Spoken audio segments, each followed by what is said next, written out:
Welcome to the Elegance of Nae. I'm your host, Nae, and on this podcast, we'll be talking about a variety of topics with amazing stories. Let's get into it, shall we?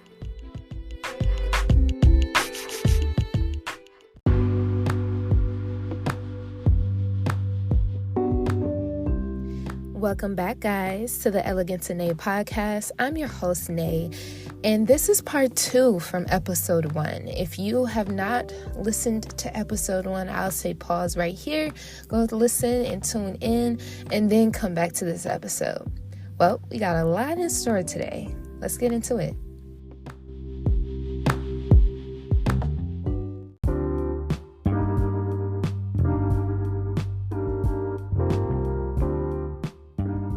Hey guys, before we begin the show, we just want to give a quick shout out to TC's Art Gallery. That is T as in Tom, C as in Cat, S as in Sam, Art Gallery. They do amazing social media advertisement, logo design, website design, and they even help with social media management. Check them out today at tcsartgalleryllc.square.site. All right, let's start the show.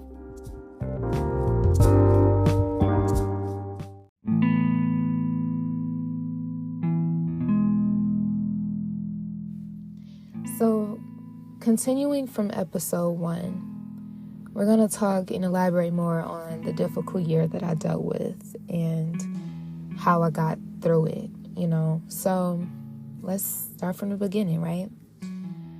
The year going back to 2021, late January, I just got my new car. It was my first car I got from a dealership, and I was really excited to show it off to my family and show, the hard work that I put in to get it and so on and so forth.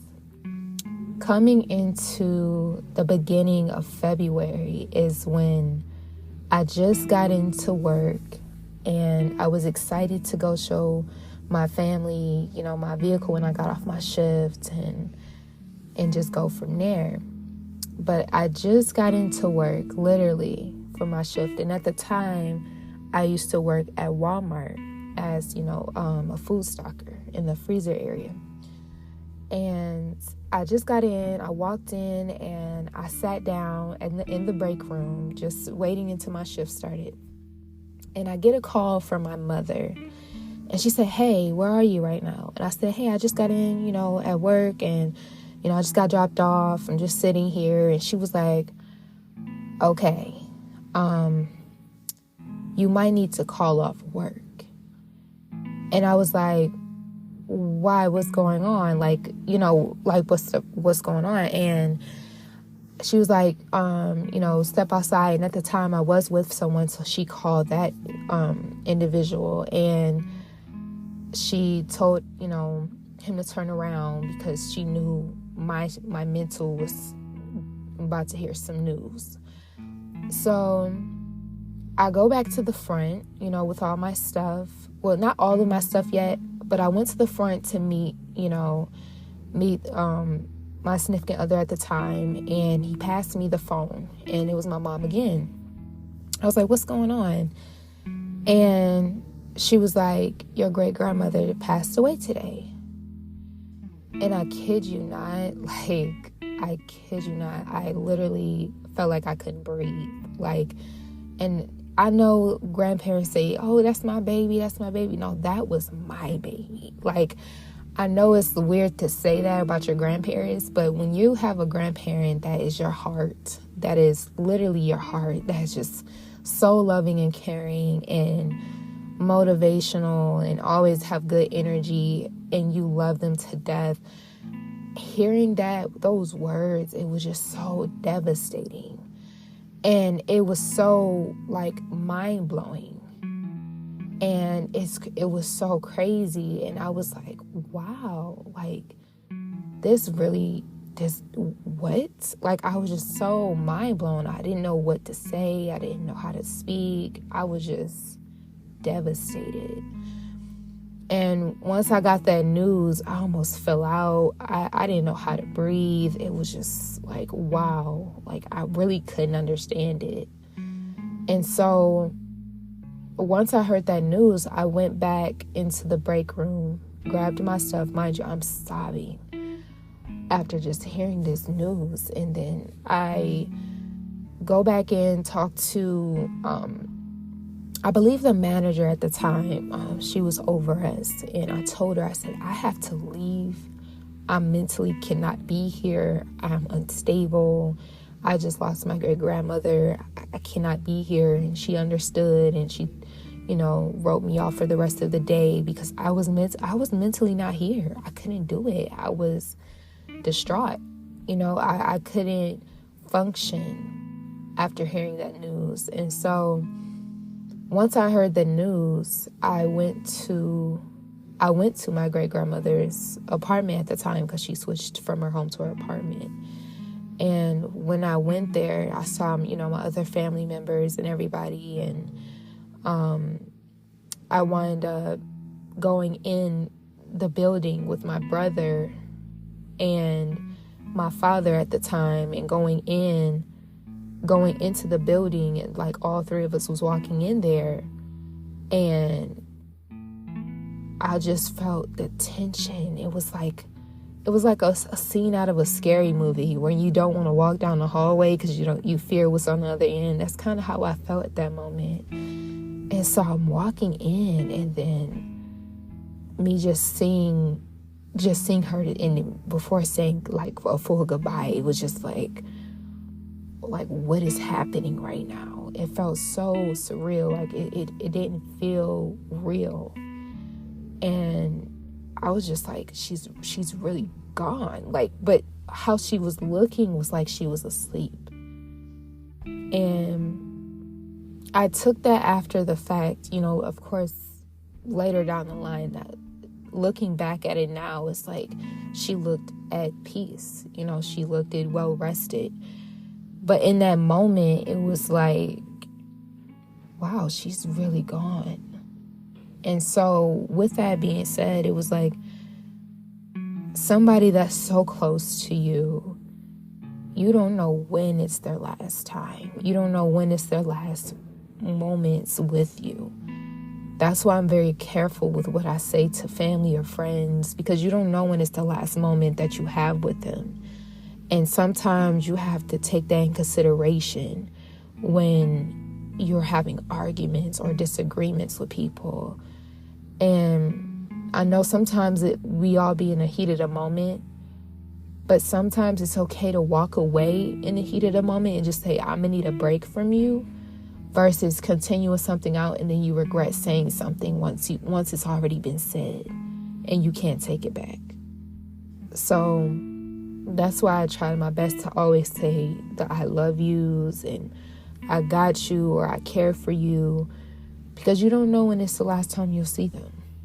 You don't know when that time away from them will be today, tomorrow, in a minute, in a moment, whenever. You don't know. So after I dealt with that day, it was difficult. It was really hard going on with my days after. And so probably a few weeks later, I go to the doctor because I was feeling a little funny. I wasn't feeling okay. I thought I was just a little stressed or upset due to the passing and everything. And I get a call, I'll go home and I get a call on my way home from my doctor. And my doctor told me, oh, you're pregnant. I said, excuse me? I said, I was shook. I was like, oh, like what? I'm pregnant? No, I ain't pregnant. I'm pregnant? Like, I was really shook. Like, I was like, oh, okay. Like, it was a slight of excitement, but I instantly got sad after, because I felt like I'm about to bring a newborn into this life. And I just lost somebody I wanted to be the first to know. And I was just like, dang. Like, how am I about to get through this? Like, I know I have my mother's supports, like literally my mother's support, specifically like grandmother's, aunts, auntie's mother. But it's like, one of the main people I would want to know I just lost in my life. And so moving on, of course it was, exciting news, and that was the only thing that was keeping me a little excited and trying to move forward and, trying to just carry on. And then literally probably after my great-grandmother's funeral, I would say, like going into March, because her funeral was late February, I believe, if I'm not mistaken. And going into the beginning of March is when I remember this day so vividly. I was going to get my ID picture taken. And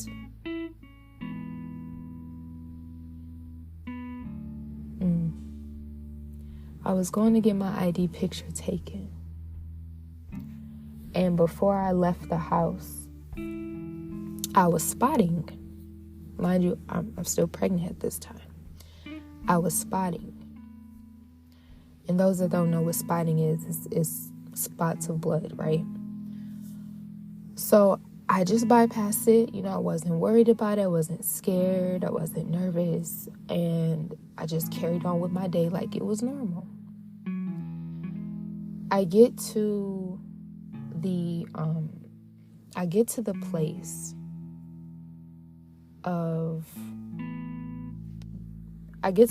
the Secretary of State, to take my ID license, and everything was good. I was okay. I was trying to stay high-spirited until I felt a very, very sharp pain in my stomach.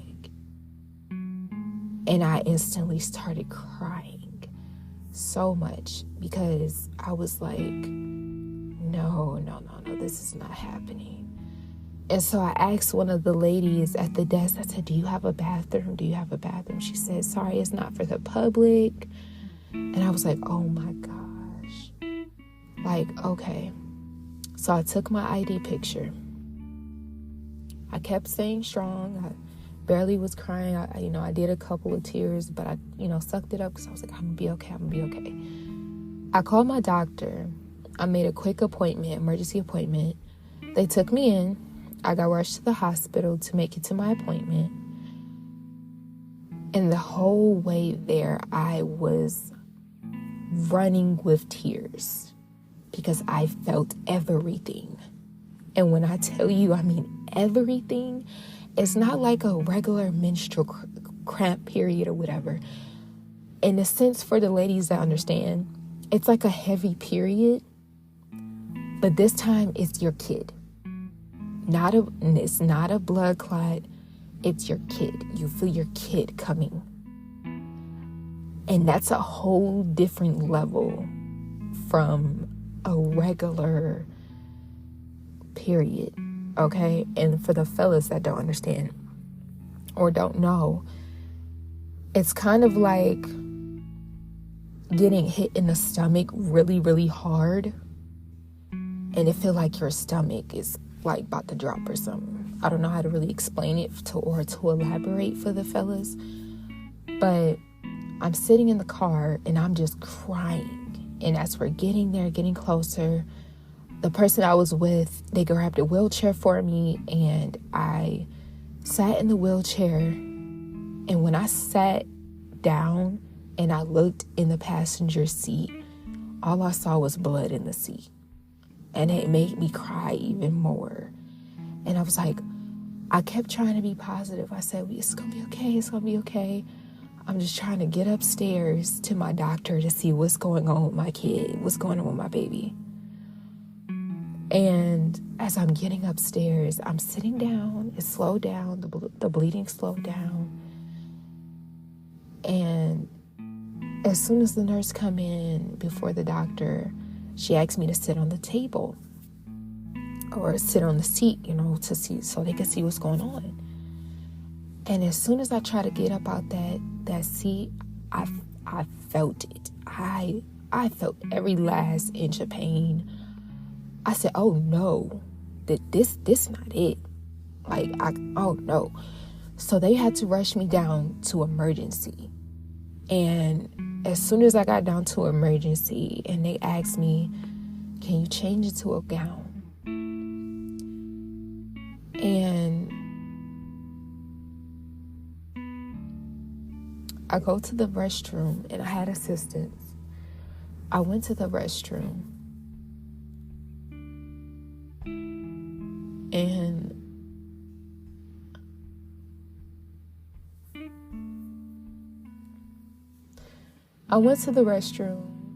and I felt everything come out. And I know that's a little graphic for those that are listening, but it was a lot that took place in the restroom, and it was very hurtful. That was my first time of me ever screaming in a bathroom, let alone a hospital before. I was screaming of pain, of all types of emotions, honestly, and it was hard. And then I go back into the section that the doctors took me to, that I was put in. And then, they had to do their tests and stuff and everything they had to do. And that's when they told me, and the person I was with at the time, that we lost our kid. And that was rough. That was really rough. And so I had friends of mine come bring me new clothes, because I was in my favorite dress that day. And I had my friends come bring me clothes and underclothes to wear from home. And I changed my clothes and I went home. And on my way home, I couldn't even talk. I couldn't talk. I didn't know what to say. And to tell family and friends what happened, those that knew I was pregnant at the time, I didn't know what to say. They were comforting me and trying to be there for me, but I just wanted to be left alone. And so when I got home, I had friends there, and I took a shower, freshened myself up, and then I went to sleep. I just went to sleep, and I woke up the next morning, and I called my parents, and I told my parents what took place and what happened, and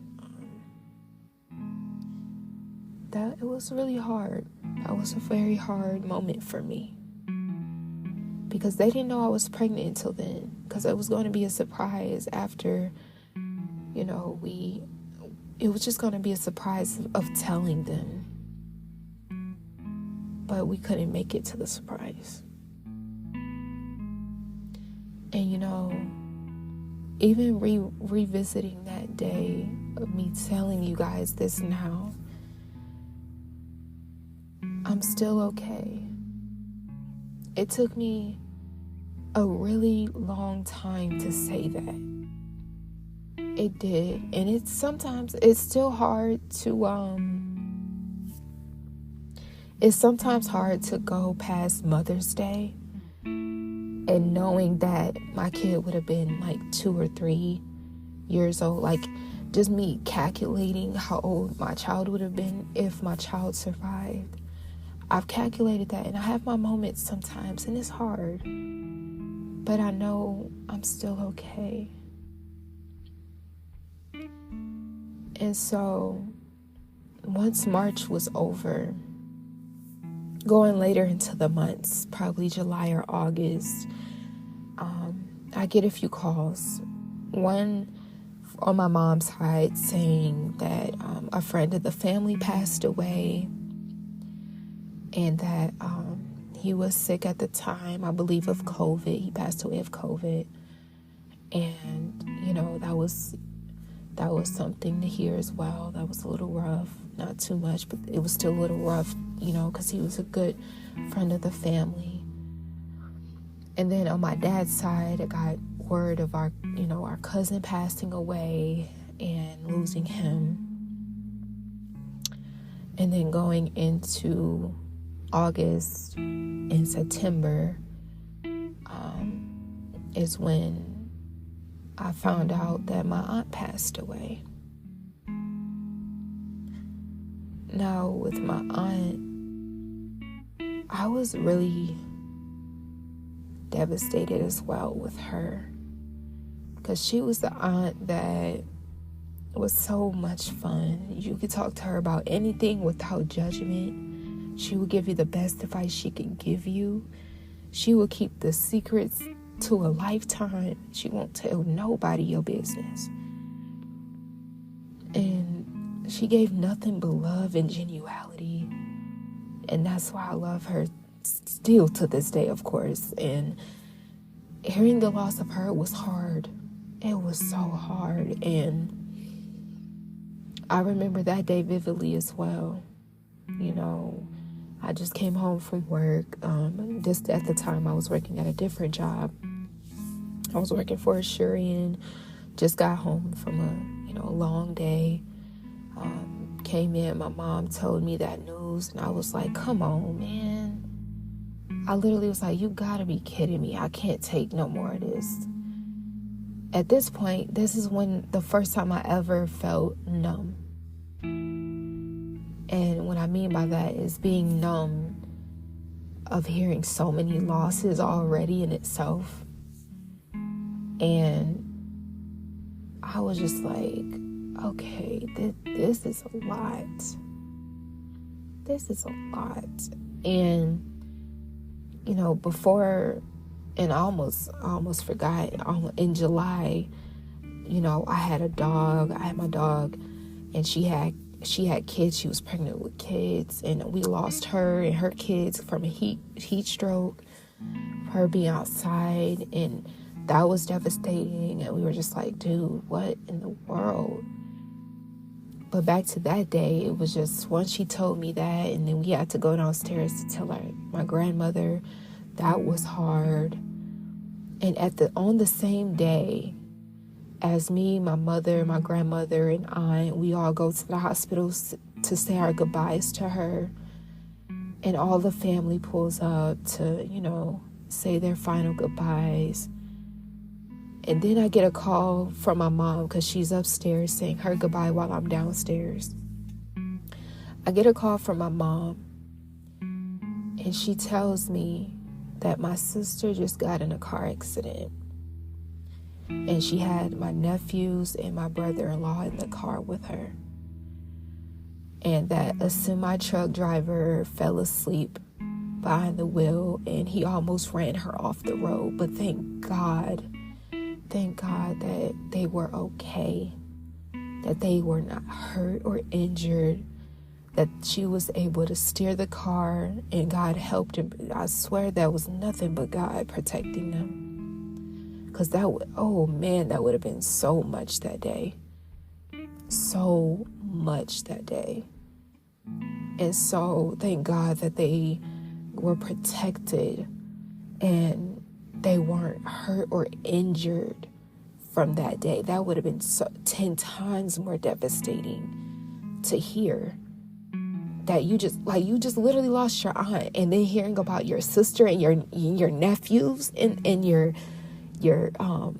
brother-in-law being in the car, and they almost got hit by a semi-truck, or got hit by a semi-truck. That's just wild. So wild. And so I was just so thankful that they were okay. And I was just like, this is too much. That's the only thing I could literally repeat that day. This is too much. I was so over it. And mind you, in that moment, my grandmother on my father's side was in the hospital at the time as well. And she was dealing with COVID as well. And she was in the hospital at the time. And I'm just like, man, what is happening right now? What is going on? And so a week after going to see her, we're getting ready. Me and my family is getting ready to go to my aunt's repast. Not repast, excuse me, her viewing. We were going to her viewing. And as I'm sitting downstairs in my home, getting my hair braided, I get a call from my dad. And he tells me that my grandmother passed away. The day of my aunt's viewing, he calls and tells me that my grandmother passes away. And I just started screaming. I fell out. I literally fell to the ground. And the only thing I kept saying is, what did they do to my grandmother? What did they do to my grandmother? I was screaming on the top of my lungs. I fell to the floor. I ran to my room. I didn't want to talk to no one. I was just through. I was so over it. So over it. I'm like, are you serious? Like, what is, like, literally, I kept saying, what is happening? What is happening? And so, once I heard that news, my mom came downstairs to see what was going on. My grandmother came down to ask me, what's the matter? Why am I screaming? And I told them that she passed away, and they were just sitting with me, and my hairdresser kept doing my hair. And I was just like, I was just quiet. I didn't want to say nothing. I didn't want to talk to nobody. I was through. And so then, once I got done with getting my hair done that day, we went to my aunt's viewing.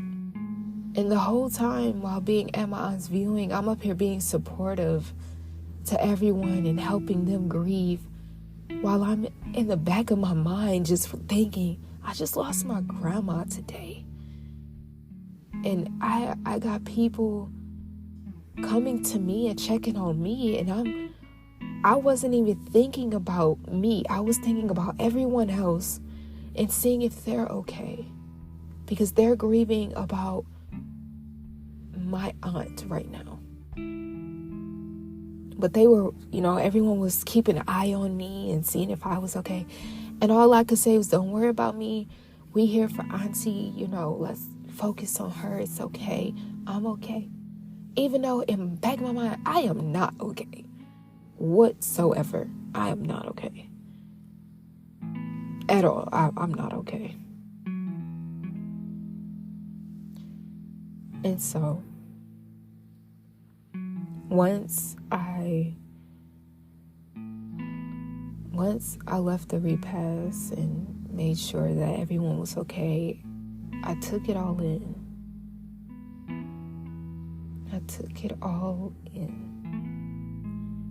And I was so numb to the point where I couldn't even cry anymore. I couldn't really laugh. I didn't smile. I just was there. And I haven't even grieved at that time. I wasn't even grieving. I was just there. But the beginning year of 2022 is when we went to my grandmother's funeral. And that year in 2022 is pretty much that entire up until the end of the year. Majority of that year, I was so busy grieving. I didn't leave the house. I stayed in my room. I didn't want to talk to anybody. I just stayed there. I was not myself. I was not okay. And that's okay to say. When you're grieving with any amount of loss, it's okay to say that you're not okay. It's okay to say that. Because your acknowledgement for yourself is one thing, but saying it aloud into others is another. And that's okay to say. It's okay to be upset. It's okay to be a little angry, to cry, to actually grieve from the inside and out. But one thing I will say is don't bottle it up, because it'll eat you alive. It really will. And I know it's easier said than done, but don't bottle it up. If you can, just take a few moments if you are grieving and let it out. It's okay to let it out, because I'm pretty sure others are grieving with you. And if they're not, that's okay too. But don't bottle it up, because it's not going to help your mental or your physical. It isn't.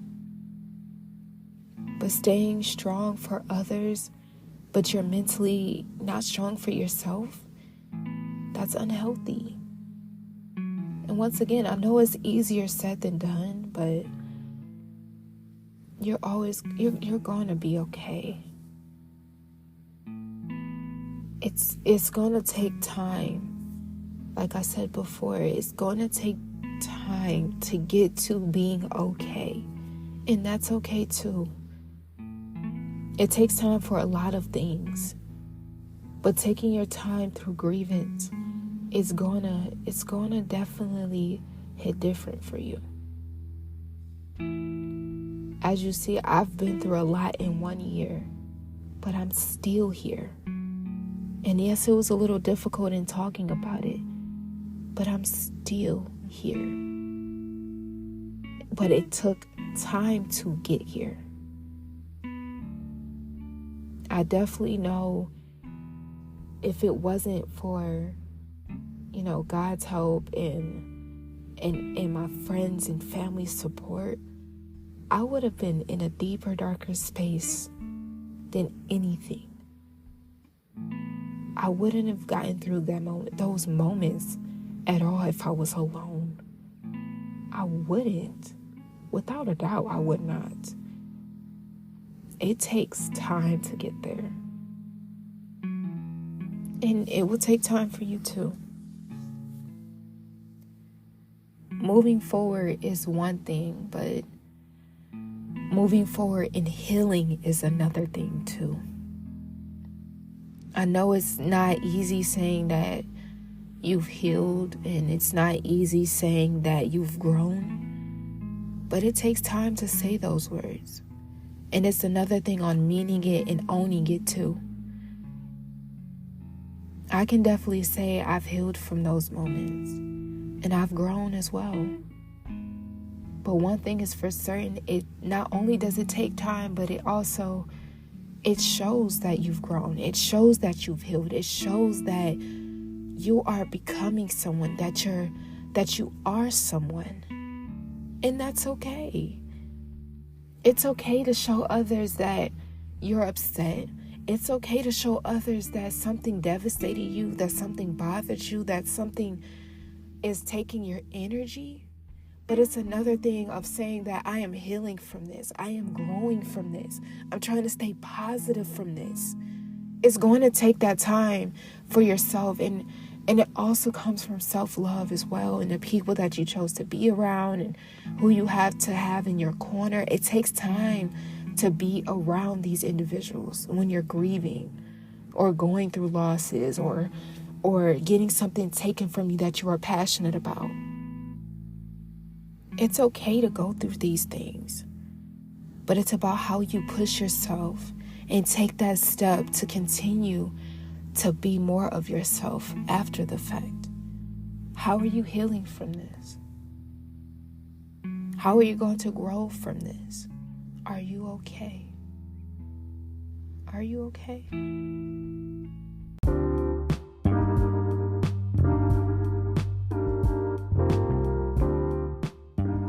Thanks for tuning in to another episode of the Elegance of Nae podcast. I'm your host, Nae, and make sure to like, share, and subscribe, and also follow us at the Elegance of Nae podcast. Until next time, see ya.